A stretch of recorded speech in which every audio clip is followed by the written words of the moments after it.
Hello everyone, my name is Chris and welcome back to another movie review. Today I'm gonna be reviewing Tenet, and as usual I'm quickly gonna go through the story of this movie to tell you short what this movie is all about. Then I'm gonna share my own opinions and thoughts about this movie, so in case you didn't watch it, one big spoiler alert across the screen. And yeah, just click away from this video and come back after you watch a movie if you want to. If you don't want to, you don't have to, it's totally fine. But if you really are interested in my opinions and thoughts about this movie right now, then stay with me till the end of this video and let's get started. Alright guys, so Tenet is a movie that's been recently released in cinemas, and it's science fiction slash action type of a movie.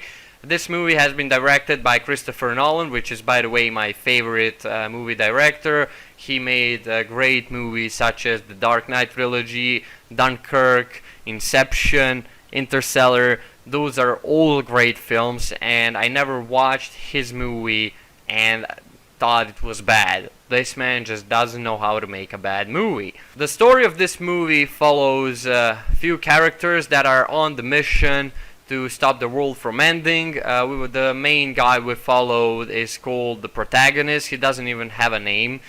He's played by John David Washington, son of Denzel Washington, and I immediately recognized that he's his son by his voice.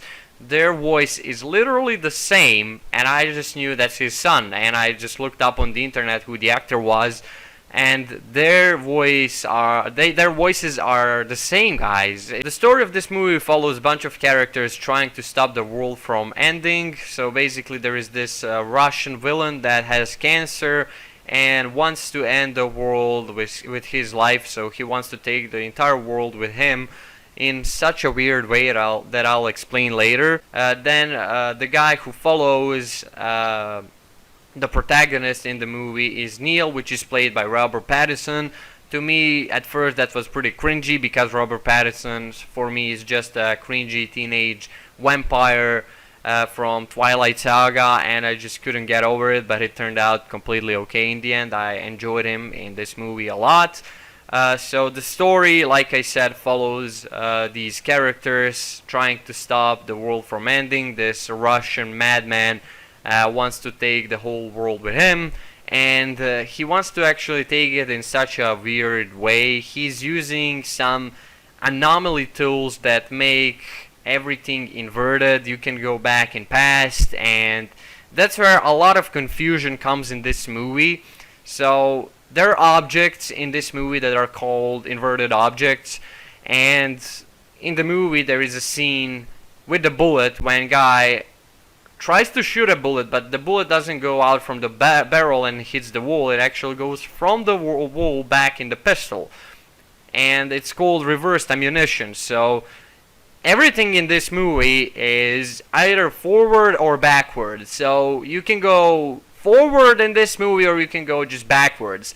So this movie really loves to fuck with your brain. The story is extremely complex and complicated, but to explain it better to you, think of it something like a espionage movie with like reversed time and like a lot of science fiction. That's probably the best way to explain this movie. So they're just basically trying to stop this Russian from ending the world. For the half of the movie they're trying to figure out where this reversed ammunition came from and where these reversed objects came from, how did all that happen. There is a lot of explaining and explaining and explaining, and you really have to listen and watch carefully to catch up with everything.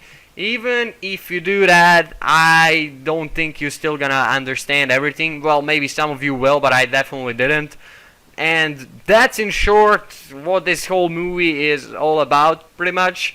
So yeah, it's just a bunch of people trying to stop the madman from ending the world with reversed weapons, with a time reversed weaponry. And I like this movie. I'm gonna tell you right now, this movie visually is probably one of the most impressive movies I have ever watched. I don't even know how they made some of the scenes, honestly. Like sometimes I think they just recorded the scenes and then just reversed it, but then again characters are moving forward in the backwards time. I mean, it all can be done with a CGI, but still, it's really fucking impressive how everything happens, all the details from, like, when you basically watch this movie twice in the cinema. I watched it twice. So first half of the movie goes forward, and then second half of the movie goes backwards, and you follow the same character through both of these scenarios.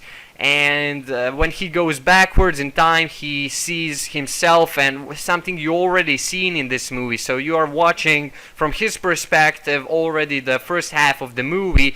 Just now you're going backwards and you're following him, and even though he is going forward in his time, like, he's going backwards, but he's going forward in the same time. I don't know how to explain it. It's really weird, and it's really complex and hard to explain this movie. Then also there is this woman called Kat. She's the wife of that Russian villain, and she has a kid with him, and he's constantly blackmailing her with her child, telling her that if she doesn't do what he wants, she'll never be able to see her child again. And she is the only emotional part of this movie.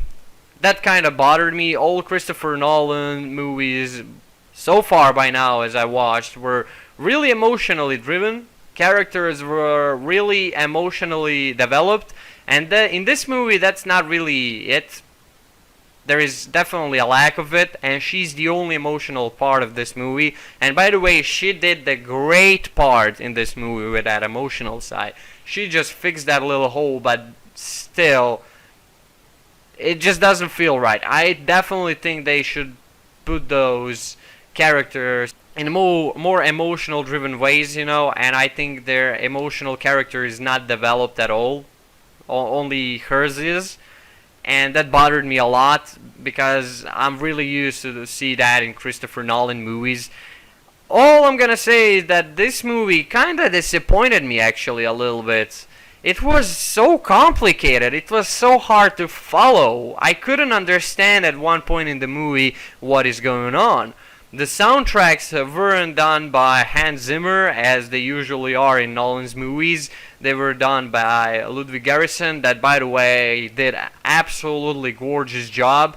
A lot of soundtracks in the movie are just, actually all of the soundtracks are kinda inverted and fit the scenes perfectly, and when that hits in the cinemas on those big speakers, and when you watch these scenes, it's just wow, it's just goosebumps all over your body. It's great, it feels phenomenal, fits with the scenes perfectly. It's really amazing to watch all these stunning details and that reverted scenes and all that CGI. The movie, like I said, visually is gorgeous. It's just phenomenal what they did here. It's stunning. It's mind-blowing to see how everything really fits its place when it goes back inverted in time. When you watch the scene, it's the same thing, just it fucks with your brain so much because you watch it backwards, and in the same time you're watching the main character fighting, and one character is like going forward, one character is going backwards. Then in the final scene there are soldiers who are attacking the site, while in the same time there are soldiers who are going like backwards from that side, and they're all fighting in the same time. Basically whatever happened in this movie already happened. You watched it, but it already happened, and that whole inverted thing, it's actually not inverted. It is inverted, but it's not, because it already happened. I know it sounds fucking complicated, and it is. I just can't explain it, don't know how to explain it. You have to watch the movie, really. So whatever they do in this movie, they still can't change what happened. And they still can't change what is going to happen. So you cannot change time in this movie. You can only go like in past or the future, and that's it. You can go only forward and backwards, but what happened, and it's gonna happen, and there's nothing you can do about it. And the movie shows you that in such a great way that you don't really realize that. You don't really pay that much attention to it until actually the end of the movie, when the movie shows you that. You constantly think that those inverted scenes are actually changeable and that you can change something about them and what happened there, but you can't. You're actually going backwards as it happened, and nothing about it can be changed. And it's amazing. It's really amazing how this movie fucks with your brain. This was the most brain fucking movie I ever watched in my entire life. I was 110% confused at some points. You really have to pay close attention to details. I bet there is like tons of details that I've missed. I would like to rewatch this movie definitely to see all the details and pay attention a bit more, because I'm 100% sure there is a lot of details that I missed. There is still a lot of questions I have. This movie left a lot of questions above my head, and it gave me more questions than answers at some points, and there is still a lot of things that I don't understand. But altogether, it's a great film. I really love Christopher Nolan and what he did here. I really liked everything what he did here, but I didn't like that confusion part. It was just too much information, and it was just too much explaining, and it was just hard to follow, and that's the only issue I had with this movie. Everything else about this movie was like 20 out of 10.